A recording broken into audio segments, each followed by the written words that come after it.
किसी गांव में एक बूढ़ा व्यक्ति अपने बेटे और बहू के साथ रहता था। परिवार सुखी संपन्न था, किसी तरह की कोई परेशानी नहीं थी। बूढ़ा बाप, जो किसी समय अच्छा खासा नौजवान था, आज बुढ़ापे से हार गया था। चलते समय लड़खड़ाता था, लाठी की जरूरत पड़ने लगी। चेहरा झुर्रियों से भर चुका था, बस अपना जीवन किसी तरह व्यतीत कर रहा था। घर में एक चीज अच्छी थी कि शाम को खाना खाते समय पूरा परिवार एक साथ टेबल पर बैठकर खाना खाता था।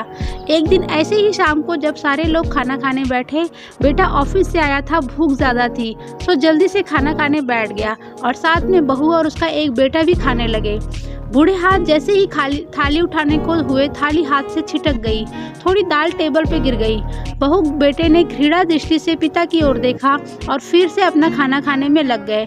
बूढ़े पिता ने जैसे ही अपने हिलते हाथों से खाना खाना शुरू किया तो खाना कभी कपड़ों पे गिरता, कभी जमीन पर। बहू ने चिढ़ते हुए कहा, हे राम, कितनी गंदी तरीके से खाते हैं, मन करता है इनकी थाली किसी अलग कोने में लगवा देते हैं।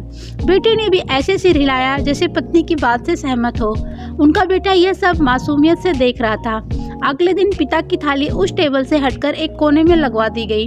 पिता की डबडबाती आंखें सब कुछ देखते हुए भी कुछ बोल नहीं पा रही थी। बूढ़ा पिता रोज की तरह खाना खाने लगा। खाना कभी इधर गिरता, कभी उधर। छोटा बच्चा अपना खाना छोड़कर लगातार अपने दादा की तरफ देख रहा था। माँ ने पूछा, क्या हुआ बेटे, तुम दादाजी की तरफ क्यों देख रहे हो, खाना क्यों नहीं खा रहे? बच्चा बड़ी मासूमियत से बोला, माँ, मैं सीख रहा हूँ कि वृद्धों के साथ कैसा व्यवहार करना चाहिए। जब मैं बड़ा हो जाऊँगा और आप लोग बूढ़े हो जाओगे तो मैं भी आपके इसी तरह कोने में खाना खिलाया करूँगा।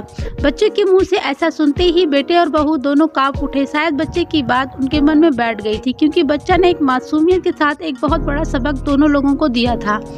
बेटे ने जल्दी से आगे बढ़कर पिता को उठाया और वापस टेबल पे खाने के लिए बिठाया, और बहू भी भागकर पानी का ग्लास लेकर आई कि पिताजी को कोई तकलीफ न हो। दोस्तों, माँ बाप इस दुनिया की सबसे बड़ी पूंजी हैं। आप समाज में कितनी भी इज्जत कमा लें या कितना भी धन इकट्ठा कर लें, लेकिन माँ बाप से बड़ा धन इस दुनिया में कोई नहीं है।